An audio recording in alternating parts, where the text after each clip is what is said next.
ನೀವೀಗ ಕೇಳುತ್ತಿದ್ದೀರಾ ಮಾಹಿತಿ ಖಜಾನೆಯ ಕಾರ್ಯಕ್ರಮಗಳನ್ನು. ಸ್ಪರ್ಧಾ ಸಿಂಚನ ಸ್ಪರ್ಧಾತ್ಮಕ ಪರೀಕ್ಷೆಗಳ ವಿವಿಧ ಮಾಹಿತಿಗಳು ಮಾಹಿತಿ ಖಜಾನೆಯಲ್ಲಿ ಕೇಳಿ. ಸ್ಪರ್ಧಾ ಸಿಂಚನ ಸ್ಪರ್ಧಾತ್ಮಕ ಪರೀಕ್ಷೆಗಳ ತಯಾರಿ ಹಾಗೂ ಇನ್ನಿತರೆ ಮಾಹಿತಿಗಳು.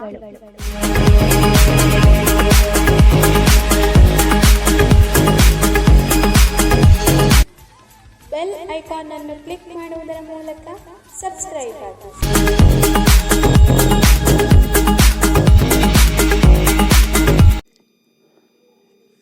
ನಮಸ್ಕಾರ ಸ್ನೇಹಿತರೆ, ಮಾಹಿತಿ ಖಜಾನೆಯ ಇವತ್ತಿನ ಸ್ಪರ್ಧಾ ಸಿಂಚನ ಅಂತಕ್ಕಂತಹ ವಿಶೇಷ ಕಾರ್ಯಕ್ರಮಕ್ಕೆ ತಮ್ಮೆಲ್ಲರನ್ನು ಪ್ರೀತಿಯಿಂದ ಸ್ವಾಗತವನ್ನು ಕೋರ್ತಾ ಇರುವಂಥದ್ದು ನಿಮ್ಮ ಗೆಳೆಯ ಶರತ್. ಇವತ್ತು ನಿಮ್ಮ ಜೊತೆಯಾಗಿದ್ದೀನಿ ಸ್ನೇಹಿತರೆ. ನಾವು ಕಳೆದ ತರಗತಿಯಲ್ಲಿ PSI ಪೊಲೀಸ್ ಇಲಾಖೆಗೆ ಸಂಬಂಧಪಟ್ಟಂತೆ ಮೊದಲ ಪತ್ರಿಕೆಯನ್ನು ಹೇಗೆ ಬರೀಬೇಕು ಅಂತಕ್ಕಂತಹ ಒಂದು ಸಣ್ಣ ಮಾಹಿತಿಯನ್ನು ನಿಮಗೆ ಕೊಟ್ಟಿದ್ದೆ. ಇವತ್ತಿನ ಈ ತರಗತಿಯಲ್ಲಿ ನಾವು ಎರಡನೇ ಪತ್ರಿಕೆ ಇದನ್ನು ಯಾವ ರೀತಿ ಬರೀಬೇಕು ಅಂತಕ್ಕಂಥ ವಿಷಯದ ಬಗ್ಗೆ ಇವತ್ತು ನಾವು ತಿಳ್ಕೊಳ್ಳುವಂಥ ಪ್ರಯತ್ನವನ್ನು ಮಾಡೋಣ. ಎರಡನೇ ಪತ್ರಿಕೆಯನ್ನು ಯಾವ ರೀತಿ ಬರೀಬೇಕು ಅಂತಕ್ಕಂಥ ವಿಷಯವನ್ನು ಇವತ್ತು ನಾವು ತಿಳ್ಕೊಳ್ಳುವಂಥ ಪ್ರಯತ್ನವನ್ನು ಮಾಡೋಣ. ಈ ಎರಡನೇ ಪತ್ರಿಕೆ ಸ್ವಲ್ಪ ವಿವರವಾಗಿರುತ್ತೆ. ಇಲ್ಲಿ ಮೊದಲ ಪತ್ರಿಕೆ ಥರ ನಿಮಗೆ ಹೆಚ್ಚು ಕಷ್ಟ ಏನಿರೋದಿಲ್ಲ, ನೀವು ಟಿಕ್ ಮಾಡಬೇಕಾಗತ್ತೆ. ಆದರೆ ಮೊದಲ ಪತ್ರಿಕೆಗೆ ಇದ್ದಂತೆ ಇದರಲ್ಲೂ ಕೂಡ ನೀವು ತಪ್ಪು ಉತ್ತರಗಳಿಗೆ ಅಂಕಗಳನ್ನು 25% ಅಂಕಗಳನ್ನು ಕಡಿತ ಮಾಡ್ತಾರೆ. ಅದು ಈ ಎರಡೂ ಪೇಪರ್ಗೂ ಕೂಡ ಅನ್ವಯಿಸುತ್ತೆ. ಇದು ತಾವೆಲ್ಲ ನೆನ್ಪಿಡಬೇಕಾದಂಥ ಅಂಶ. ಇಲ್ಲಿ ನೀವು ಮೊದಲಿಗೆ 70 ಪ್ರಶ್ನೆಗಳಿಗೆ ಉತ್ತರಿಸ್ತಾ ಇದ್ದೀರಿ ಅಂದರೆ ಇವಾಗ 90 ಪ್ರಶ್ನೆಗಳಿಗೆ ಉತ್ತರಿಸುವಂಥ ಪ್ರಯತ್ನವನ್ನು ಮಾಡಬೇಕು. ಯಾಕಂದರೆ ಸ್ಪರ್ಧಾತ್ಮಕ ಪರೀಕ್ಷೆ ಅಂದರೆ ಹೀಗೇ. ನಾವು ಇವತ್ತು 20 ಪ್ರಶ್ನೆಗೆ ಉತ್ತರ ಕೊಡೋದನ್ನು ಕಲ್ತಿದ್ದೀವಿ ಅಂದರೆ ನಾಳೆ ದಿನ 40 ಪ್ರಶ್ನೆಗೆ ಉತ್ತರ ಕೊಡೋದನ್ನು ನಾವು ಕಲಿಬೇಕಾಗುತ್ತೆ. ಆವಾಗ ಮಾತ್ರ ನಾವು ಯಶಸ್ಸನ್ನು ಗಳಿಸೋದಕ್ಕೆ ಸಾಧ್ಯ ಆಗುತ್ತೆ. ಹಾಗಾದರೆ ಬನ್ನಿ, ಇವತ್ತಿನ ಈ ಕಾರ್ಯಕ್ರಮದಲ್ಲಿ ಎರಡನೆಯ ಪತ್ರಿಕೆಯನ್ನು PSI ಪರೀಕ್ಷೆ ಎರಡನೇ ಪತ್ರಿಕೆಯನ್ನು ಹೇಗೆ ಬರಿಬೇಕು ಅಂತಕ್ಕಂಥ ವಿಷಯವನ್ನು ತಿಳಿಯೋಣ. ಕೆಲವರು ತುಂಬ ಯೋಚನೆ ಮಾಡ್ತಿರ್ತಾರೆ, ನಾವು ಮೊದಲನೇ ಪತ್ರಿಕೆನೂ ಕಷ್ಟ, ಎರಡನೇ ಪತ್ರಿಕೆನೂ ಕಷ್ಟ ಅಂತ ತಲೆ ಕೆಡಿಸ್ಕೊಳ್ಳೋ ಬದಲು ನಾವು ಎಲ್ಲಿ ಸೋತಿದ್ದೇವೆ ಅಂತಕ್ಕಂಥದ್ದನ್ನು ನಾವು ಯೋಚನೆ ಮಾಡಬೇಕು. ಇವತ್ತು ಸ್ಪರ್ಧಾತ್ಮಕ ಯುಗ ಆಗಿರೋದ್ರಿಂದ ನಿಮ್ಮನ್ನು ಎಲ್ಲಿ ಕೆಲಸದಿಂದ ಅಥವಾ ಎಲ್ಲಿ ಆಯ್ಕೆಯಿಂದ ನಿಮ್ಮನ್ನು ಕೈ ಬಿಡ್ಬೋದು ಅಂತ ಯೋಚನೆ ಮಾಡ್ತಾರೆ ಹೊರತು ನೀವು ಎಲ್ಲಾದರೂ ತಪ್ಪು ಮಾಡಿದ್ದಾರಾ ಅಂತ ನೋಡ್ತಾರೆ ಇತ್ತೀಚಿನ ಒಂದು ಯುಗದಲ್ಲಿ. ಹೀಗಂದರೆ ನಿಮ್ಮ ಒಂದು ಇನ್ಸಿಯಲ್ಲು ನಿಮ್ಮದು ತಪ್ಪಾಗಿದ್ರೂ ಕೂಡ ಅದನ್ನು ನೀವು ಪರಿಗಣಿಸೋದಿಲ್ಲ. ಆ ರೀತಿ ನಿಮ್ಮ ಒಂದು ಜೀವನದಲ್ಲಿ ಯಾವುದೇ ಡಾಕ್ಯುಮೆಂಟ್ಸ್ ಇರ್ಬೋದು ಅಥವಾ ಈ ಪರೀಕ್ಷೆ ವಿಷಯದಲ್ಲಿ ಇರ್ಬೋದು, ನೀವು ಮೊದಲನೇ ಪತ್ರಿಕೆನೇ ಕಷ್ಟ ಅಂತ ಹೇಳಿದ್ರೆ ಎರಡನೇ ಪತ್ರಿಕೆನೂ ಕೂಡ ಕಷ್ಟನೇ ಆಗುತ್ತೆ. ಅವಾಗ ಏನು ಮಾಡಬೇಕು, ನೀವು 90 ಪ್ರಶ್ನೆಗೆ ಉತ್ತರಿಸೋ ಪ್ರಯತ್ನವನ್ನು ಮಾಡಬೇಕು. 80 ಪ್ರಶ್ನೆಗೆ ಉತ್ತರ ಕೊಡೋದನ್ನು ನೀವು ಕಲ್ತಿದ್ದೀರಿ ಅಂದರೆ ಇನ್ನೂ 10 ಪ್ರಶ್ನೆಯನ್ನು ಹೆಚ್ಚಿಸ್ಕೊಳ್ತಾ ಹೋದರೆ ಆವಾಗ ನಿಮಗೆ ಈ ಪರೀಕ್ಷೆಯಲ್ಲಿ ಜಯಗಳಿಸೋದಕ್ಕೆ ಸಾಧ್ಯ ಆಗುತ್ತೆ. ಇಲ್ಲಿ ಎಲ್ಲ ವಿಷಯದಿಂದನೂ ನಿಮಗೆ ಪ್ರಶ್ನೆಗಳಿರ್ತವೆ. ಎಚ್ಚರಿಕೆಯಿಂದ ಇದನ್ನು ಗಮನಿಸಬೇಕು. ಮುಖ್ಯವಾಗಿ ಪ್ರಚಲಿತ ಘಟನೆಗಳ ಬಗ್ಗೆ ನೀವು ತಿಳ್ಕೊಂಡಿರಬೇಕು. 6 ತಿಂಗಳ ಪ್ರಚಲಿತ ಘಟನೆಗಳು ಅದ್ರ ಬಗ್ಗೆ ನಿಮಗೆ ಗೊತ್ತಿರಬೇಕು. ಅಷ್ಟೇ ಅಲ್ಲದೆ ಇನ್ನೊಂದು ಮುಖ್ಯವಾದ ವಿಷಯ ಏನು ಅಂದರೆ, ರಾಷ್ಟ್ರದಲ್ಲಿ ಅಥವಾ ಅಂತಾರಾಷ್ಟ್ರದಲ್ಲಿ ಕನ್ನಡಿಗರು ಏನಾದರೂ ಸಾಧನೆಗಳನ್ನ ಮಾಡಿದರೆ ಅದ್ರ ಬಗ್ಗೆನೂ ಕೂಡ ನೀವು ತಿಳ್ಕೊಂಡಿರೋದು ಬಹಳ ಮುಖ್ಯ. ಯಾಕಂದರೆ ನಾವು ಕೇವಲ ಕರ್ನಾಟಕದ ಬಗ್ಗೆ ಮಾತ್ರ ತಿಳ್ಕೊಂಡಿದ್ದರೆ ಇಲ್ಲಿ ಜಯಗಳಿಸೋದಕ್ಕೆ ಸಾಧ್ಯ ಆಗೋದಿಲ್ಲ. ಆವಾಗ ಏನಾಗುತ್ತೆ ಅಂದರೆ, ಪ್ರಚಲಿತ ಘಟನೆಗಳ ಬಗ್ಗೆ ಕೇಳ್ತಾರೆ ಪ್ರಶ್ನೆಗಳನ್ನ. ಆ ಸಂದರ್ಭದಲ್ಲಿ ನೀವು ಉತ್ತರ ಕೊಡಲಿಲ್ಲ ಅಂದರೆ ನಿಮಗೆ ಕಷ್ಟ ಆಗುತ್ತೆ. ಆವಾಗ ನೀವು ಹಿಂದುಳಿಯುವಂಥ ಸಾಧ್ಯತೆಗಳು ಹೆಚ್ಚಾಗಿರುತ್ತೆ. ಹಾಗಾಗಿ ಇದರ ಬಗ್ಗೆ ನೀವು ಎಚ್ಚರಿಕೆ ವಹಿಸೋದು ಬಹಳ ಮುಖ್ಯ ಅನಿಸುತ್ತೆ. ಇಲ್ಲಿ ಇನ್ನೊಂದು ಮುಖ್ಯವಾದ ಅಂಶ ಏನು ಅಂದರೆ, ನೀವು ಪ್ರತಿಯೊಂದು ಪ್ರಶ್ನೆಯನ್ನು ತುಂಬ ಎಚ್ಚರಿಕೆಯಿಂದ ಉತ್ತರಿಸಬೇಕಾಗತ್ತೆ. ನೀವು 2 ಸರಿ ಯೋಚನೆ ಮಾಡಿ ಉತ್ತರ ಕೊಡ್ತಕ್ಕಂಥದ್ದು ಬಹಳ ಮುಖ್ಯ. ಕೆಲವು ಸರಿ 4 ಆಯ್ಕೆಗಳನ್ನ ಕೊಟ್ಟಿರ್ತಾರೆ, ಕೆಲವು ಸರಿ 5 ಆಯ್ಕೆಗಳನ್ನ ಕೊಟ್ಟಿರ್ತಾರೆ. ಇತ್ತೀಚೆಗೆ ಪೇಪರ್ಗಳು ಪ್ರಶ್ನೆ ಪತ್ರಿಕೆ ಬದಲಾಗ್ತಾ ಇದೆ. ಇವಾಗ ಏನಾಗ್ತಿದೆ ಅಂದರೆ, ಈ ಮೇಲಿನ ಎಲ್ಲವೂ ಅಥವಾ ಈ ಮೇಲಿನ ಯಾವುವೂ ಅಲ್ಲ ಅಂತಕ್ಕಂಥ ಆಯ್ಕೆ ಕೂಡ ಬರ್ತಾ ಇದೆ. ಸೊ ಹಾಗಾಗಿ ಇದರ ಬಗ್ಗೆ ನೀವು ಎಚ್ಚರಿಕೆ ವಹಿಸ್ತಕ್ಕಂಥದ್ದು ಬಹಳ ಮುಖ್ಯ. ಯಾಕಂದರೆ ನಾವು ಏನೋ ಜಯಗಳಿಸ್ತೀವಿ, ಏನೋ ಕ್ವಶನ್ಗೆ ಆನ್ಸರ್ ಮಾಡ್ತೀವಿ ಅಂತಕ್ಕಂಥದ್ದು ಭಾಳ ಮುಖ್ಯ ಅಲ್ಲ. ಇಲ್ಲಿ ನಾವು ಎಷ್ಟು ಸರಿಯಾಗಿ ಬರೆದಿದ್ದೇವೆ ಅದು ನಾವು ಅದನ್ನು ನಿಮಗೆ ಫೋಟೋ ಅಥವಾ ನಿಮಗೆ ಏನು ಪ್ರಶ್ನೆ ಪತ್ರಿಕೆಯನ್ನು ಕೊಡ್ತಾರೆ, ಅದನ್ನು ತಗೊಂಡು ಬಂದು ನಾವು ಕೂಡ ಲೆಕ್ಕಾಚಾರ ಮಾಡಬೇಕು. ಎಷ್ಟು ಬರ್ಬೋದು ಅಂಕಗಳು, ಅಥವಾ ನಾವು ಎಲ್ಲಿ ತಪ್ಪು ಮಾಡಿದ್ದೇವೆ, ಅದನ್ನು ಹೇಗೆ ಸರಿಪಡಿಸ್ಕೊಳ್ಬೇಕು ಅಂತಕ್ಕಂಥದ್ದನ್ನು ನಾವು ತಿಳ್ಕೊಳ್ಬೇಕು. ಇವತ್ತು ಏನೇ ನಾವು ಕೋಚಿಂಗ್ ಪಡ್ಕೊಂಡಿರ್ಬೋದು, ಏನೇ ಇರ್ಬೋದು, ಆದರೆ ಎಲ್ಲದರ ಬಗ್ಗೆ ತಿಳ್ಕೊಂಡಿರೋದು ಬಹಳ ಮುಖ್ಯ. ನಾವು ಕೇವಲ ಕೋಚಿಂಗ್ ಮಾಡ್ತಾಯಿದ್ದೀವಿ, ಏನೋ ಲೈಬ್ರರಿಯಲ್ಲಿ ಪುಸ್ತಕ ಇದೆ ಅದನ್ನು ಓದ್ತೀವಿ ಅಷ್ಟೇ ಅಲ್ಲ. ಇನ್ನು ಅದಕ್ಕಿಂತನೂ ಹೊರಗಡೆ ಏನೇನು ಇರ್ತದೆ. ಏನು ಅಂದರೆ ಈಗ ರೀಸೆಂಟಾಗಿ ಟೆಸ್ಟ್ ಮ್ಯಾಚ್ ನಡೀತಾ ಇದೆ. ಆ ಟೆಸ್ಟ್ ಮ್ಯಾಚಲ್ಲಿ ಯಾವುದು ಗೆಲ್ತು ಅಥವಾ ಅಲ್ಲಿ ಯಾರು ಶತಕವನ್ನು ಬಾರಿಸಿದ್ರು, ಇವೆಲ್ಲ ತಿಳ್ಕೊಳ್ಳುವಂಥದ್ದು ಭಾಳ ಮುಖ್ಯ. ಇನ್ನೊಂದು ವಿಷಯ ಅಂದರೆ, ಇವಾಗ ರೀಸೆಂಟಾಗಿ ನಡೀತಾ ಇರ್ತಕ್ಕಂಥ ಎಲ್ಲ ಘಟನೆಗಳು ಅಥವಾ ಈಗ ಕೇಂದ್ರದಿಂದ ರಾಜ್ಯದಿಂದ ಯಾವುದಾದ್ರೂ ಹೊಸ ಯೋಜನೆಗಳು ಜಾರಿಯಾಗಿದ್ರೆ ಅದರ ಬಗ್ಗೆ ಇವೆಲ್ಲವನ್ನು ನೀವು ತಿಳ್ಕೊಳ್ತಾ ಇದ್ದರೆ ಬಹಳ ಅನುಕೂಲ ಆಗುತ್ತೆ. ಹಾಗೆ ವಿದೇಶದಲ್ಲಿ ಯಾರಾದರೂ ಕನ್ನಡಿಗರು ಸಾಧನೆಗಳನ್ನ ಮಾಡಿದ್ದಾರಾ, ಅಥವಾ ಅವರು ಏನು ಸಾಧನೆಗಳನ್ನ ಮಾಡಿದ್ದಾರೆ, ಎಲ್ಲಿದ್ದಾರೆ, ಅಥವಾ ನಮ್ಮ ಈಗ ಬಾಹ್ಯಾಕಾಶ ವಿಸ್ಮಯ ಇದ್ರ ಬಗ್ಗೆ ಅಲ್ಲಿ ಯಾರು ಹೋಗಿರೋವಂಥವ್ರು, ಯಾರು ಬಾಹ್ಯಾಕಾಶ ಗಗನಯಾತ್ರಿಗಳು ಯಾರು ಈಗ ರೀಸೆಂಟಾಗಿ ಹೋಗಿರೋರು, ಅದ್ರ ಬಗ್ಗೆ ಎಲ್ಲ ಪ್ರಶ್ನೆಗಳು ಬರುವಂಥ ಸಾಧ್ಯತೆಗಳು ಹೆಚ್ಚಾಗಿರ್ತವೆ. ಸೊ ಇದ್ರ ಬಗ್ಗೆ ಗಮನ ಇಟ್ಟು ಓದಿದಾಗ ನಮಗೆ ಹೆಚ್ಚು ಪ್ರಶ್ನೆಗಳಿಗೆ ಉತ್ತರಿಸೋದಕ್ಕೆ ಸಾಧ್ಯ ಆಗುತ್ತೆ. ಹಾಗಾಗಿ ಕೇವಲ ನೋಡೋದರಿಂದ ಮಾತ್ರ ನಿಮಗೆ ಮಾಹಿತಿ ಸಿಗಲ್ಲ, ಕೇಳೋದ್ರಿಂದನೇ ಮಾಹಿತಿ ಸಿಗೋದು. ನೋಡಿದ್ರೆ ನೀವು ಕಣ್ಣಲ್ಲಿ ಅಷ್ಟೇ ಇರುತ್ತೆ ಅಷ್ಟೇ, ಆದರೆ ನಿಮ್ಮ ಬ್ರೈನಲ್ಲಿರೋದಿಲ್ಲ, ಅದು ಸ್ಟೋರ್ ಆಗೋದಿಲ್ಲ. ನೀವು ನೋಡ್ಬಿಡ್ತೀರಿ, ಅವಾಗೇನೋ ನೋಡಿದೆ, ಯಾವುದೋ ಒಂದು ಕ್ವಶನ್ಗೆ ಆನ್ಸರ್ ನೋಡಿದೆ, ಅದರ ನೆನಪಾಗ್ತಿಲ್ವಲ್ಲ ಅಂತಕ್ಕಂಥದ್ದು. ಈಗ ಕೆಲವರು ಏನು ಮಾಡ್ತಾರೆ ಅಂದರೆ, ಕೆಲವರು ಇದು LED ಸ್ಕ್ರೀನ್ ಹಾಕ್ಕೊಂಡು ಅಥವಾ ಏನೋ ಪ್ರಾಜೆಕ್ಟರ್ ಹಾಕ್ಕೊಂಡು ನಿಮಗೆ ಪಾಠಗಳನ್ನ ಹೇಳ್ಕೊಡ್ತಾರೆ. ಅದು ಒಳ್ಳೆಯದು, ಆದರೆ ಅದನ್ನು ವಿಶ್ಲೇಷಣೆ ಮಾಡುವಂಥದ್ದು, ವಿವರಣೆ ಕೊಡ್ತಕ್ಕಂಥದ್ದು ಅದು ಬಹಳ ಮುಖ್ಯ. ಯಾಕಂದರೆ ಎಲ್ಲರೂ ಕೂಡ ಈಗ ಕಾಣಿಸ್ದೇ ಇರುವಂಥವ್ರಿಗೆ ಇದು ತುಂಬ ಸಹಾಯ ಆಗುತ್ತೆ. ಆವಾಗ ನೋಡು, ಇವನು ಮಾಹಿತಿ ಕೂಡ ಕೊಡ್ತಾ ಇದ್ದಾನೆ, ಅದ್ರ ಜೊತೆಗೆ ತೋರಿಸ್ತಾ ಇದ್ದಾನೆ ಅಂತಕ್ಕಂಥದ್ದು ಬೆಳೆಯುತ್ತೆ. ಕೆಲವ್ರಿಗೆ ಆಗೋದಿಲ್ಲ, ಈಗ ನಮ್ಮಂಥವ್ರಿಗೆಲ್ಲ ಆಗಲ್ಲ ಆ ಥರ ಪ್ರಾಜೆಕ್ಟರಲ್ಲಿ ತೋರಿಸೋಂಥದ್ದು, ಅದೆಲ್ಲ ಸಾಧ್ಯ ಆಗಲ್ಲ. ಹಾಗಾಗಿ ನಾವು ಮಾಹಿತಿಯನ್ನು ನಿಮಗೆ ಕೊಡ್ತೀವಿ. ಸೊ ಇದನ್ನು ಎಷ್ಟರ ಮಟ್ಟಿಗೆ ನೀವು ಉಪಯೋಗ ಪಡಿಸ್ಕೊಡ್ತೀರಿ ಅನ್ನೋದ್ರ ಮೇಲೆ ನಿಂತಿರುತ್ತೆ. ಯಾಕಂದರೆ ನಾವು ಬಲವಂತವಾಗಿ ಯಾರನ್ನೂ ಕೂಡ ಇಲ್ಲ ನಾವು ಪೂರ್ತಿ ನೀವು ಕೇಳಲೇಬೇಕು ಅಂಥೇಳಿ ಒತ್ತಡ ಹಾಕೋದಕ್ಕೆ ಸಾಧ್ಯ ಆಗೋದಿಲ್ಲ. ಯಾಕಂದರೆ ಅವರವರ ಭಾವನೆಗಳು, ಅವರವರ ಒಂದು ಉದ್ದೇಶಗಳು, ವಿಷಯಗಳು ಏನೇನೋ ಇರ್ತವೆ, ಅದನ್ನು ನಾವು ಹೇಳೋದಕ್ಕೆ ಸಾಧ್ಯ ಆಗೋದಿಲ್ಲ. ಹಾಗಾಗಿ ಇಲ್ಲಿ ಈ ಪತ್ರಿಕೆಗಳನ್ನ ನೀವು ಉತ್ತರಿಸ್ಬೇಕು ಅಂದರೆ ಪ್ರಮುಖವಾಗಿ ಪ್ರಚಲಿತ ಘಟನೆಗಳ ಬಗ್ಗೆ ನಿಮಗೆ ಗೊತ್ತಿರಬೇಕು. ಅದು ಕನ್ನಡ ಇರ್ಬೋದು, ಇಂಗ್ಲೀಷ್ ಇರ್ಬೋದು, ಯಾವುದೇ ಇರ್ಬೋದು. ನೀವು ಕನ್ನಡನೇ ಓದಿ, ಸಮಾಜಶಾಸ್ತ್ರನೇ ಓದಿ, ರಾಜ್ಯಶಾಸ್ತ್ರನೇ ಓದಿ ಅಂತ ನಾನು ಹೇಳಲ್ಲ. ಯಾಕಂದರೆ ಒಟ್ಟಾರೆ ನೀವು ಪ್ರಚಲಿತ ಘಟನೆಗಳು ಅಥವಾ ಸಂವಿಧಾನದಲ್ಲಿ ಏನಾದರೂ ಬದಲಾವಣೆಗಳಾಗಿದ್ದರೆ ಅವುಗಳ ಬಗ್ಗೆ ಎಲ್ಲ ನೀವು ತಿಳಿದಿರಬೇಕಾಗುತ್ತೆ. ಯಾಕಂದರೆ ಕೇಂದ್ರ ಸರ್ಕಾರದವ್ರು ಮಾಡಿದ್ದು, ರಾಜ್ಯ ಸರ್ಕಾರದವ್ರು ಮಾಡಿದ್ದು, ಅದಕ್ಕೆ ಯಾಕೆ ಬೇಕು, ಅದಕ್ಕೂ ನಮಗೆ ಸಂಬಂಧ ಇಲ್ಲ ಅಂತ ಈ ರೀತಿ ಹೇಳುವಂಥದ್ದು ಸರಿಯಲ್ಲ. ಯಾವುದೇ ಸರ್ಕಾರ ಮಾಡಿರ್ಬೋದು, ಯಾವುದೇ ಇರ್ಬೋದು, ಅದನ್ನು ನಾವು ತಿಳ್ಕೊಂಡಿರೋದು ಬಹಳ ಮುಖ್ಯ.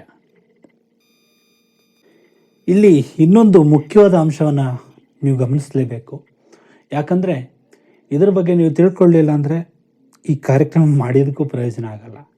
ಹಾಗಾಗಿ ನಾವು ಹಿಂದಿನ ಪ್ರಶ್ನೆ ಪತ್ರಿಕೆ, ಹಿಂದೆ ಏನು PSI ಪರೀಕ್ಷೆಗಳು ನಡೆಯುತ್ತವೆ, ಆ ಪ್ರಶ್ನೆ ಪತ್ರಿಕೆಗಳನ್ನ ತಗೊಂಡು ಅದು ಒಂದು ರೀತಿ ಪರೀಕ್ಷೆ ಥರ ನೀವು ಕಲ್ಪನೆ ಮಾಡ್ಕೊಳ್ಬೇಕು. ಈಗ ನಾನು ಪರೀಕ್ಷೆ ಹಾಲಲ್ಲೇ ಕುಳಿತು ಎಕ್ಸಾಮನ್ನು ಬರಿತಾ ಇದ್ದೀನಿ ಅಂತ ತಿಳ್ಕೊಂಡು ಅದನ್ನು ಬರೆಯುವಂಥ ಪ್ರಯತ್ನವನ್ನು ಮಾಡಬೇಕು. ಅದು ಯಾವುದು ತಪ್ಪು ಯಾವುದು ಸರಿ ಅಂತ ಯೋಚನೆ ಮಾಡಿ ಟಿಕ್ ಮಾಡುವಂಥದ್ದು. ಮತ್ತು ತಿಳಿದಂಥವರು ಪರಿಣಿತರಿರ್ತಾರೆ, ಅವ್ರ ಹತ್ರ ಕೇಳಿ ನೋಡಿ ಇದರಲ್ಲಿ ಎಷ್ಟು ಸರಿ ಇದೆ ಎಷ್ಟು ತಪ್ಪಿದೆ, ಅಥವಾ ಯಾವ್ದಾದ್ರು ಯೂಟ್ಯೂಬ್ ಚಾನಲ್ಗಳು ಅಲ್ಲಿ ಇಲ್ಲಿ ಇರ್ತವೆ, ಅದ್ರ ಬಗ್ಗೆ ಎಲ್ಲ ನೋಡಿಕೊಂಡು ನಾವು ಎಷ್ಟು ಸರಿಯಾಗಿ ಬರೆದಿದ್ದೀವಿ ಎಷ್ಟು ತಪ್ಪು ಬರೆದಿದ್ದೀವಿ ಅಂತಕ್ಕಂಥದ್ದನ್ನು ನಿಮಗೆ ನೀವೇ ಪರೀಕ್ಷೆ ಮಾಡ್ಕೊಳ್ಬೇಕು. ಬೇರೆಯವ್ರ ಪರೀಕ್ಷೆ ಮಾಡೋದು ಬೇರೆ ಇದೆ, ಅದು ಬೇರೆ ವಿಷಯ. ಆದರೆ ನಮಗೆ ನಾವೇ ಪರೀಕ್ಷೆ ಮಾಡ್ಕೊಳ್ಳುವಂಥದ್ದು ಇದೆಯಲ್ಲ, ಅದು ಬಹಳ ಮುಖ್ಯ. ಇವತ್ತು ನಾವು ಏನೋ ತಿಳ್ಕೊಂಡಿದ್ದೀವಿ, ಏನೋ ಮಾತಾಡ್ತೀವಿ, ಅದು ಮುಖ್ಯ ಅಲ್ಲ. ನಾವು ತಿಳ್ಕೊಂಡಿರುವಂಥ ವಿಷಯವನ್ನು ಇನ್ನೊಬ್ಬರಿಗೆ ತಿಳಿಸುವಂಥದ್ದು ಬಹಳ ಮುಖ್ಯ. ಇವತ್ತು ನಾನು ಏನು ವಿಷಯನ ತಿಳಿಸ್ತೀನಿ, ಇದು ನನ್ನ ಹಂತದಲ್ಲಿ, ಅಂದರೆ ನನಗೆ ತಿಳಿದಂಥ ವಿಷಯನ ನಿಮಗೆ ತಿಳಿಸ್ತೀನಿ. ಹಾಗೆ ನಿಮಗೆ ಗೊತ್ತಿರೋ ವಿಷಯನ ನಮಗೂ ಹೇಳ್ಬೋದು. ನಿಮಗೋಸ್ಕರ ಕಾಮೆಂಟ್ ಸೆಕ್ಷನ್ ಓಪನ್ ಆಗಿರುತ್ತೆ, ಅಲ್ಲಿ ನೀವು ಕಾಮೆಂಟ್ ಮಾಡ್ಬೋದು. ಅಥವಾ ನಮ್ಮ ದೂರವಾಣಿ ಸಂಖ್ಯೆ ನಿಮಗೆ ಗೊತ್ತೇ ಇದೆ, 8317439148. ಈ ಸಂಖ್ಯೆಗೆ ನೀವು ವಾಟ್ಸಪ್ ಮೂಲಕ ಇದು ತಪ್ಪಿದೆ ಇದು ಸರಿ ಇದೆ ಇಂಥದ್ದು ಒಂದು ಉತ್ತಮವಾದ ಒಂದು ಸಂದೇಶಗಳು ಅಥವಾ ಮೆಚ್ಚುಗೆಗಳು ಇವೆಲ್ಲ ನಾನೇನು ನಿರೀಕ್ಷೆ ಮಾಡಲ್ಲ. ಆದರೆ ಅದು ಎಲ್ಲರನ್ನ ಒಂದು ರೀತಿ ಮೋಟಿವೇಶನ್ ಮಾಡುತ್ತೆ, ಹೊಸ ಹೊಸ ವಿಷಯನ ತಿಳಿಸ್ಬೇಕು ಅಂಥದ್ದು. ಅಥವಾ ನೀವೇ ಈ ಕಾರ್ಯಕ್ರಮನ ನಾವು ಕೂಡ ನಡೆಸ್ಬೋದಾ, ಅಥವಾ ಹೆಂಗೆ ನಡೆಸಬೇಕು, ನಿಮಗೂ ಗೊತ್ತಿರ್ತದೆ ಕೆಲವೊಂದು ವಿಷಯಗಳು, ಅದನ್ನು ಕೂಡ ನಮ್ಮ ಜೊತೆ ಹಂಚ್ಕೋಬೋದು. ಸೊ ನೀವು ಇನ್ಮೇಲಾದರೂ ಈ ರೀತಿ ಸಂದೇಶಗಳ ಮೂಲಕ ನಮಗೆ ಕಳಿಸ್ಕೊಟ್ರೆ ಸಾಕು, ಅದನ್ನು ನಾವು ನಮ್ಮ ಕಾರ್ಯಕ್ರಮದಲ್ಲಿ ಅಳವಡಿಸ್ಕೊಳ್ಳುವಂಥ ಪ್ರಯತ್ನವನ್ನು ಮಾಡ್ತೀವಿ. ಸೊ ನಿಮಗೂ ಕೂಡ ಅವಕಾಶ ಇರುತ್ತೆ, ನೀವು ಕೂಡ ಮಾತಾಡೋದನ್ನು ಕಲಿಬೋದು. ಕೇವಲ ಮಾತಾಡೋದಷ್ಟೇ ಅಲ್ಲ, ಒಳ್ಳೆಯ ವಿಷಯಗಳು ಹಾಗೆ ಒಳ್ಳೆಯ ಅಂಶಗಳನ್ನ ಮಾತಾಡುವಂಥದ್ದು ಬಹಳ ಮುಖ್ಯ. ಮಾತಾಡೋದು ಏನು ಬೇಕಾದರೂ ಮಾತಾಡ್ಬೋದು, ಆದರೆ ಹೇಗೆ ಮಾತಾಡಬೇಕು ಅಂತ ತಿಳ್ಕೊಂಡು ಮಾತಾಡುವಂಥದ್ದು ಬಹಳ ಮುಖ್ಯ. ಅದೇನೇ ಇರಲಿ ಸ್ನೇಹಿತರೆ, ಇಲ್ಲಿ ಈ ಪ್ರಶ್ನೆ ಪತ್ರಿಕೆಯನ್ನು ಉತ್ತರಿಸುವಂಥ ಸಂದರ್ಭದಲ್ಲಿ ಹಿಂದೆ ಏನು ಪರೀಕ್ಷೆಗಳಾಗಿರುತ್ತೆ ಆ ಪ್ರಶ್ನೆ ಪತ್ರಿಕೆಗಳನ್ನ ತಗೊಂಡು ಅದನ್ನು ಉತ್ತರ ಬಿಡಿಸುವಂಥದ್ದು, ಅದರಲ್ಲಿ ಇರುವಂತಹ ಉತ್ತರವನ್ನು ನಾವು ಕಂಡುಹಿಡಿಯುವಂಥ ಪ್ರಯತ್ನವನ್ನು ಮಾಡಬೇಕು. ನಿಮ್ಮಲ್ಲಿ ಈಗ ಪ್ರಶ್ನೆ ಮೂಡಿರ್ಬೋದು, ನಾವು ಹಿಂದಿನ ಪತ್ರಿಕೆಯನ್ನು ನೋಡೋದ್ರಿಂದ ಏನು ಪ್ರಯೋಜನ ಇದೆ ಅಂತ. ಅಲ್ಲೇ ಇರೋದು ಉತ್ತರ. ನಿಮಗೆಲ್ಲ ಗೊತ್ತಿರುತ್ತೆ ಕೆಲವ್ರಿಗೆ, ಆದರೆ ಇನ್ನೂ ಕೆಲವ್ರಿಗೆ ಗೊತ್ತಿಲ್ಲ. ಹಿಂದಿನ ಪ್ರಶ್ನೆ ಪತ್ರಿಕೆ ನೋಡಿದ್ರೆ ಏನು ಪ್ರಯೋಜನ ಗುರು, ಅದರಲ್ಲಿರೋದೇ ಇದ್ರಲ್ಲಿ ಬರುತ್ತಾ ಅಂತ ಯೋಚನೆ ಮಾಡ್ತಾ ಇರ್ಬೋದು. ಯಾರಿಗೂ ಗೊತ್ತು ಸ್ವಾಮಿ, ಬಂದರೂ ಬರ್ಬೋದು, ಬರ್ದೇನೂ ಇರ್ಬೋದು.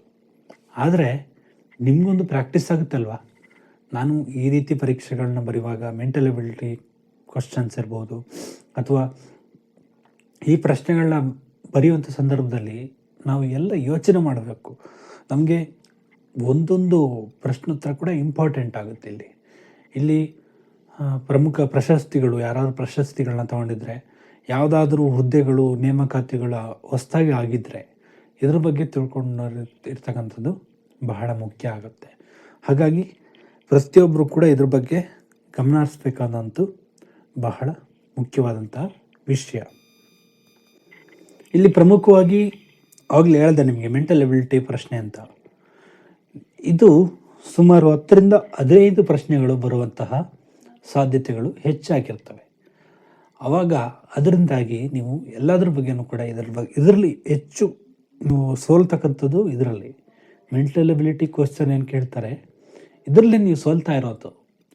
ನಾನು ಮತ್ತೆ ಎಷ್ಟು ಸರಿ ಬೇಕಾದರೂ ಹೇಳ್ತೀನಿ, ನೀವು ಇದರಲ್ಲೇ ಸೋಲ್ತಾ ಇರೋದು. ಇದನ್ನೇ ಸರಿಯಾದ ಪ್ರಮಾಣದಲ್ಲಿ ಅಭ್ಯಾಸ ಮಾಡಬೇಕು. ಈಗ 10 ಪ್ರಶ್ನೆ ಕೊಟ್ಟರೆ 10 ಪ್ರಶ್ನೆಗೂ ಉತ್ತರ ಕೊಡಬೇಕು. ಹಾಗೆ 15 ಪ್ರಶ್ನೆ ಕೊಟ್ಟರೆ 15 ಪ್ರಶ್ನೆಗೂ ಉತ್ತರ ಕೊಡಬೇಕು. ಆದರೆ ಕೆಲವರು ಏನು ಮಾಡ್ತಾರೆ ಅಂದರೆ, ಒಂದು 3/4 ಗಂಟೆ ಎಕ್ಸಾಮ್ ಬರೀತಾರೆ, ಇನ್ನೊಂದು 1 ಗಂಟೆ ಅವಕಾಶ ಇರುತ್ತೆ, 2 ಗಂಟೆ ಅವಕಾಶ ಇರುತ್ತೆ, ನೀವು ಸುಮ್ಮನೆ ಕೂತ್ಕೊಂಡು ಕಾಲಹರಣ ಮಾಡ್ತಿರ್ತೀರಿ. ಅದು ಎಷ್ಟರ ಮಟ್ಟಿಗೆ ಸರಿ ಅಂತ ನೀವೇ ಯೋಚನೆ ಮಾಡಬೇಕು. ಯಾಕಂದರೆ ನೀವು ಪರೀಕ್ಷೆ ಬರೆಯೋದಕ್ಕೆ ಬಂದಿರುವುದು. ಇದು ನಿಮ್ಮ ಒಂದು ಮೆಂಟಲ್ ಎಬಿಲಿಟಿನ ಪರೀಕ್ಷೆ ಮಾಡ್ತಕ್ಕಂಥದ್ದು. ಅಥವಾ ನೀವು ಎಷ್ಟರ ಮಟ್ಟಿಗೆ ಸೀರಿಯಸ್ ಆಗಿದ್ದೀರಿ, ನೀವು ಪರೀಕ್ಷೆ ಅಲ್ಲಿ ಎಷ್ಟು ಗಂಭೀರವಾಗಿ ಬರಿತಾ ಇದ್ದೀರಿ ಅಂತಕ್ಕಂಥದ್ದು ಇಲ್ಲಿ ತೋರಿಸುತ್ತೆ. ಯಾಕಂದರೆ ಇದರಲ್ಲಿ ತಪ್ಪಿದೆ, ಏನೋ ತಪ್ಪಾಗ್ಬಿಡುತ್ತೆ. ತಪ್ಪಾದ್ರೆ ಆಗಲಿ ಬಿಡ್ರಿ, ತಪ್ಪಾದ್ರೆ ತಾನೇ ಮನುಷ್ಯ ಕಲಿಯೋಕ್ಕೆ ಸಾಧ್ಯ. ಹಾಗಾಗಿ ನಾವು ಏನೇ ಪ್ರಶ್ನೆಗಳನ್ನ ಕೇಳಿದ್ರೂ ಕೂಡ ಅದನ್ನು ಅಟೆಂಡ್ ಮಾಡೋವಂಥದ್ದು ಭಾಳ ಮುಖ್ಯ. ಇನ್ನೊಂದು ಸರಿಯಾದ್ರಾಗಲಿ ತಪ್ಪಾದ್ರಾಗಲಿ ಇವರು ಬಂದಷ್ಟು ಬರಲಿ ಅಲ್ವಾ. ಯಾರಿಗೆ ಗೊತ್ತು ನಾಳೆ ನೀವು ಆಯ್ಕೆಯಾಗೋ ಸಾಧ್ಯತೆ ಇರುತ್ತೆ. ಅದೇ ಹೇಳಿದ್ದು, ನೀವು ಗುಂಡು ಹೊಡಿಬೇಕಷ್ಟೆ. ನಿಮಗೂ ಅರ್ಥ ಆಗುತ್ತೆ ಅಂತ ಭಾವಿಸ್ತೀನಿ. ಯಾಕಂದರೆ ನಾವು ಕೆಲವೊಂದು ಪ್ರಶ್ನೆಗಳು ಗೊತ್ತಿರೋದಿಲ್ಲ, ಗೊತ್ತಿಲ್ಲದೆ ಅದನ್ನ ಕೊನೆಯಲ್ಲಿ ಇಟ್ಕೊಳ್ಬೇಕು. ಆಗ ನಮಗೇನಾಗುತ್ತೆ, ಯೋಚನೆ ಮಾಡೋಕ್ಕೆ ಟೈಮ್ ಸಿಗುತ್ತೆ. ಹಾಗೆ ನಾವು ಪ್ರಶ್ನೆಗಳು ಹೊಳಿತವೆ ಉತ್ತರಗಳು, ಆವಾಗ ನಾವು ಟಿಕ್ ಮಾಡ್ಬೋದು ಅಥವಾ ಬರೀಬೋದು, ಏನಾದ್ರು ಮಾಡ್ಬೋದಲ್ವಾ. ನಾವು ಸುಮ್ಮನೆ ಕೂತು ಕಾಲಹರಣ ಮಾಡೋದರಿಂದ ನಾವು ಸುಮ್ಮನೆ ದುಡ್ಡು ವ್ಯರ್ಥ ಮಾಡ್ತೀವಿ ಅಷ್ಟೇ, ದಂಡ. ನಾವು ಪರೀಕ್ಷೆ ತೆಗೆದುಕೊಳ್ಳೋದಕ್ಕೆ ಕಾಂಪಿಟೇಟಿವ್ ಎಕ್ಸಾಮ್ ಬರೆಯುವಾಗ ನಾವು ದುಡ್ಡು ಕಟ್ಟಿರ್ತೀವಿ ಸರ್ಕಾರಕ್ಕೆ ಅಲ್ವಾ. ಇದ್ರ ಬಗ್ಗೆ ನಿಮ್ಗೆ ಗೊತ್ತಿಲ್ವಾ? ಎಲ್ರಿಗೂ ಗೊತ್ತಿರುತ್ತೆ. ಆದರೆ ದುಡ್ಡು ಕಟ್ಟಿದ್ರೂ ಹೋದ್ರೆ ಹೋಗ್ಲಿ ಬಿಡು, 1,500 ತಾನೆ ಅನ್ನುವಂಥ ಮನೋಸ್ಥಿತಿನ ಬಿಡಬೇಕು. ನಾವು ಕಾಂಪಿಟೇಟಿವ್ ಎಕ್ಸಾಮ್ ಬಗ್ಗೆ ಪ್ರಿಪೇರ್ ಆಗ್ತಿದ್ವಿ, ನಾವು ಏನೋ ಮಾಡ್ತೀವಿ ಅಂತ ಅಂದಾಗ ಇದ್ರನ್ನೆಲ್ಲ ಬಿಟ್ಬಿಡ್ಬೇಕು. ನಾವು ಎಂಜಾಯ್ ಮಾಡಬೇಕು, ಖುಷಿಯಾಗಿರಬೇಕು, ಅಥವಾ ಮನೋರಂಜನೆಯನ್ನು ಇರಬೇಕು, ಹಾಡು ಕೇಳಬೇಕು, ಡ್ಯಾನ್ಸ್ ಮಾಡಬೇಕು, ಅಥವಾ ನಮ್ಮದೇನೇನೋ ಅಭ್ಯಾಸಗಳಿರ್ತವೆ ಅವನ್ನೆಲ್ಲ ಮಾಡ್ಬೋದು. ಏನು 24 ಗಂಟೆ ಪುಸ್ತಕ ಹಿಡ್ದಿರಿ ಅಂತ ಯಾರೂ ಹೇಳೋದಿಲ್ಲ. ಆದರೆ ಡೈಲಿ ಒಂದು ಅರ್ಧ ಗಂಟೆನಾದರೂ ಇದ್ರ ಬಗ್ಗೆ ನೀವು ಗಮನ ವಹಿಸುವಂಥದ್ದು ಬಹಳ ಮುಖ್ಯ. ಆವಾಗ ಮಾತ್ರ ನಾವು ಪರೀಕ್ಷೆಯಲ್ಲಿ ಯಶಸ್ಸನ್ನು ಗಳಿಸೋದಕ್ಕೆ ಸಾಧ್ಯ. ನೀವು 1 ಗಂಟೆ 2 ಗಂಟೆ, ರಾತ್ರಿ 12 ಗಂಟೆ 1 ಗಂಟೆ 3 ಗಂಟೆವರೆಗೂ ಓದಿ ಅಂತ ಯಾರೂ ಹೇಳೋದಿಲ್ಲ. ದಿನದಲ್ಲಿ ಅರ್ಧ ಗಂಟೆ ನೆಮ್ಮದಿಯಾಗಿ ಕೂತ್ಕೊಂಡು ಓದಿದ್ರೆ ಎಲ್ಲ ಅರ್ಥ ಆಗುತ್ತೆ. ಏನು ಓದಬೇಕು ಅಂತ ಏನಿಲ್ಲ, ಅಷ್ಟೊಂದೆಲ್ಲ. ಇದನ್ನು ಅರ್ಥ ಮಾಡ್ಕೊಳ್ಳಿ. ಇದರಿಂದನೇ ಅರ್ಧ ಜನ ನಿದ್ದೆಗೆಟ್ಟು ಆಮೇಲೆ ಪರೀಕ್ಷೆಯನ್ನು ಬರೆಯೋಕ್ಕಾಗದೆ ಈ ರೀತಿಯ ತೊಂದರೆಗಳಿಗೆಲ್ಲ ಸಿಗಾಕೊಳ್ಳೋಂಥ ಸಾಧ್ಯತೆ ಇರುತ್ತೆ. ಹಾಗಾಗಿ ನಾವು ಗೆಲ್ತೀವಿ ಅನ್ನೋದು ನಮ್ಗೆ ಗೊತ್ತಿರಬೇಕು. ಆದರೆ ಗೆಲ್ಲೇಬೇಕು, ಇಲ್ಲ ನಮಗೇ ಬರಬೇಕು ಅಂದ್ಕೊಂಡು ನಾವು ಹಗಲು ರಾತ್ರಿ ಓದ್ತಕ್ಕಂಥದ್ದು, ಅಂದರೆ ರಾತ್ರಿ 3 ಗಂಟೆ 4 ಗಂಟೆವರೆಗೂ ಓದೋದು, ಆಮೇಲೆ 1 ಗಂಟೆ ಮಲ್ಕೊಂಡು ಮತ್ತೆ 5 ಗಂಟೆಗೆದ್ದು ಮತ್ತೆ ಓದುವಂಥದ್ದು, ಇವೆಲ್ಲ ಸರಿಯಲ್ಲ. ನಮ್ಮ ಆರೋಗ್ಯ ಅಂತಕ್ಕಂಥದ್ದು ಬಹಳ ಮುಖ್ಯ. ಆರೋಗ್ಯವಾಗಿದ್ದರೆ ತಾನೇ ಓದೋಕ್ಕೆ ಸಾಧ್ಯ ಆಗೋದು. ನೀವೇ ಹೇಳಿ, ನಾನು ಹೇಳೋದನ್ನು ತಪ್ಪಿದರೆ. ನಿಮಗೆ ಅವಕಾಶ ಇದೆಯಲ್ಲ, ಕಾಮೆಂಟ್ ಬಾಕ್ಸ್ ಇದೆ, ಅಲ್ಲೇ ಹೇಳಿ, ಪರವಾಗಿಲ್ಲ. ಆದರೆ ಇದ್ರ ಬಗ್ಗೆ ಎಲ್ಲ ನಾವು ಗಮನ ವಹಿಸೋದು ಬಹಳ ಮುಖ್ಯ ಅಂತ ನಾನು ಇವತ್ತು ನಿಮಗೆ ಹೇಳೋದಕ್ಕೆ ಹೊರಟಿದ್ದೀನಿ. ಇನ್ನು ಸಾಮಾನ್ಯ ಅಧ್ಯಯನಕ್ಕೆ ಬಂದರೆ ಇಲ್ಲಿ ನಿಮಗೆ ಎಲ್ಲ ರೀತಿಯ ಪ್ರಶ್ನೆಗಳನ್ನ ಕೇಳಿರ್ತಾರೆ. ರಾಜ್ಯಶಾಸ್ತ್ರದಿಂದ ಇರ್ಬೋದು, ಸಮಾಜಶಾಸ್ತ್ರದಿಂದ ಇರ್ಬೋದು, ಕನ್ನಡ ಸಾಹಿತ್ಯ, ಹಾಗೆ ವಿಜ್ಞಾನ, ಗಣಿತ ವಿಷಯಕ್ಕೆ ಸಂಬಂಧಪಟ್ಟಾಗೆ ಎಲ್ಲ ರೀತಿಯ ಪ್ರಶ್ನೆಗಳು ಕೂಡ ಪ್ರಚಲಿತ ಘಟನೆಗಳು, ಹಾಗೆ ಸಂವಿಧಾನಾತ್ಮಕವಾಗಿ ಇನ್ನು ಈ ಥರ ಅನೇಕ ರೀತಿಯಲ್ಲಿ ನಿಮಗೆ ಪ್ರಶ್ನೆ ಉತ್ತರಗಳನ್ನ ಕೇಳಲಾಗುತ್ತೆ. ಸೊ ಅದ್ರ ಬಗ್ಗೆನೂ ಕೂಡ ನಾವು ಮುಂದೆ ತಿಳಿಸುವಂಥ ಪ್ರಯತ್ನವನ್ನು ಮಾಡ್ತೀವಿ. ಇವಾಗ ಪ್ರಮುಖವಾಗಿ PSI ಪರೀಕ್ಷೆಯಲ್ಲಿ ಸಂದರ್ಶನ ಅಂತ ಮಾಡ್ತಾರೆ. ಅಲ್ಲಿ ಹೇಗಿರಬೇಕು ಅಂತಕ್ಕಂಥದ್ದನ್ನು ನಾನು ನಿಮಗೆ ಮುಂದಿನ ತರಗತಿಯಲ್ಲಿ ತಿಳಿಸ್ಕೊಡ್ತೀನಿ. ಅಂದರೆ ಸಂದರ್ಶನ ಅಂದರೆ ಏನು, ಸಂದರ್ಶನ ಅಂದರೆ ಹೇಗಿರುತ್ತೆ, ಅದ್ರ ಬಗ್ಗೆ ನಾನು ನಿಮಗೆ ಮುಂದಿನ ತರಗತಿಯಲ್ಲಿ ತಿಳಿಸ್ತೀನಿ. ಹಾಗೆ ಇನ್ನೂ ಯಾರೂ ಸಬ್ಸ್ಕ್ರೈಬ್ ಮಾಡದೆ ನೋಡ್ತಾ ಇದ್ದೀರಾ, ಯಾಕಂದರೆ ಇಲ್ಲಿಯೇ ತಿಳಿಸಿದ್ರೆ ಎಲ್ಲ ನೀವು ಚೋಚೋ ಬಾತ ಆಗಿಬಿಡುತ್ತೆ. ಅದಕ್ಕೆ ನಾನು ಇದನ್ನು ನಿಮಗೆ ಮುಂದಿನ ತರಗತಿಯಲ್ಲಿ ನಿಮಗೆ ತಿಳಿಸ್ಕೊಡ್ತೀನಿ. ಸಂದರ್ಶನದಲ್ಲಿ ಹೇಗಿರಬೇಕು, ಸಂದರ್ಶನ ಅಂದರೆ ಏನು, ಅಲ್ಲಿ ಏನು ಮಾಡ್ತಾರೆ, ಇದ್ರ ಬಗ್ಗೆ ನಾನು ನಿಮಗೆ ಮುಂದಿನ ತರಗತಿಯಲ್ಲಿ ತಿಳಿಸ್ತೀನಿ. ಇನ್ನೂ ಯಾರು ಸಬ್ಸ್ಕ್ರೈಬ್ ಮಾಡದೆ ನೋಡ್ತಾ ಇದ್ದೀರಾ, ಈ ಕೂಡಲೇ ಸಬ್ಸ್ಕ್ರೈಬ್ ಮಾಡ್ಕೊಳ್ಳಿ. ಇನ್ನೊಂದೇ ಒಂದು ಸಬ್ಸ್ಕ್ರೈಬ್ ಆದರೆ 290ಕ್ಕೆ ನಮ್ಮ ಪಯಣ ತಲುಪುತ್ತೆ. ಇನ್ನೂ 10 ಸಬ್ಸ್ಕ್ರೈಬ್ ಆದರೆ 300ರ ಗಡಿಯನ್ನು ದಾಟಿಸ್ತೀರಿ. ಸೊ ಫಸ್ಟ್ ಆಫ್ ಆಲ್ ಎಲ್ರಿಗೂ ಧನ್ಯವಾದಗಳನ್ನ ಹೇಳ್ತೀನಿ. ಯಾಕಂದರೆ ಸುಮಾರು 3-4 ವರ್ಷದಿಂದ ಇಲ್ಲಿವರೆಗೂ ಕೂಡ ನೀವೆಲ್ಲರೂ ಕೂಡ ನಮ್ಮನ್ನು ಬೆಂಬಲಿಸ್ತಾ ಇದ್ದೀರಿ. ಇತ್ತೀಚೆಗೆ ಹೊಸ ಹೊಸ ಕಾರ್ಯಕ್ರಮಗಳು ಹುಟ್ಕೊಂಡಿದೆ. ನೀವು ಕೂಡ ಒಳ್ಳೊಳ್ಳೆ ಪ್ರೋತ್ಸಾಹಗಳನ್ನ ನೀಡ್ತಾ ಇದ್ದೀರಾ. ಇನ್ನೊಬ್ಬರು ಪೊಲಿಟಿಕಲ್ ಸೈನ್ಸ್ ಬಗ್ಗೆ ನಮಗೆ ತರಗತಿ ಬೇಕು ಅಂತ ಕೇಳಿದರು. ಸೊ ಅದು ಕೂಡ ಶೀಘ್ರದಲ್ಲೇ ಪ್ರಸಾರ ಆಗುತ್ತೆ. ನಾವು ಅದ್ರ ಬಗ್ಗೆನೂ ಕೂಡ ಚಿಂತನೆಯನ್ನು ಮಾಡ್ತಾಯಿದ್ದೀವಿ. ಸೊ ನಿಮ್ಮ ಪ್ರೀತಿ ವಿಶ್ವಾಸಕ್ಕೆ ಯಾವಾಗಲೂ ಚಿರಋಣಿಯಾಗಿರ್ತೀವಿ. ಕಾಂಪಿಟೇಟಿವ್ ಎಕ್ಸಾಮ್ ಇರ್ಬೋದು ಅಥವಾ ಪದವಿ ಅಂಥದ್ದಾದರೂ ಪರವಾಗಿಲ್ಲ ಅಂತ ಹೇಳಿದ್ದೀರಿ. ಅದರ ಬಗ್ಗೆ ನಾವು ಮುಂದಿನ ದಿನಗಳಲ್ಲಿ ಚಿಂತನೆಯನ್ನು ಮಾಡ್ತೀವಿ. ನಿಮಗೆ ಪ್ರತಿ ಗುರುವಾರ ಆ ಕಾರ್ಯಕ್ರಮ ಪ್ರಸಾರ ಆಗುತ್ತೆ. ಒಬ್ಬರು ವಿಶೇಷ ವ್ಯಕ್ತಿಯಿಂದ ಆ ಒಂದು ಕಾರ್ಯಕ್ರಮವನ್ನು ಶುರು ಮಾಡಬೇಕು ಅಂತ ನಮ್ಮ ಒಂದು ಭಾವನೆ ಇದೆ. ಹಾಗಾಗಿ ಎಲ್ರಿಗೂ ಒಳ್ಳೆಯದಾಗಲಿ. ನಮಸ್ಕಾರ.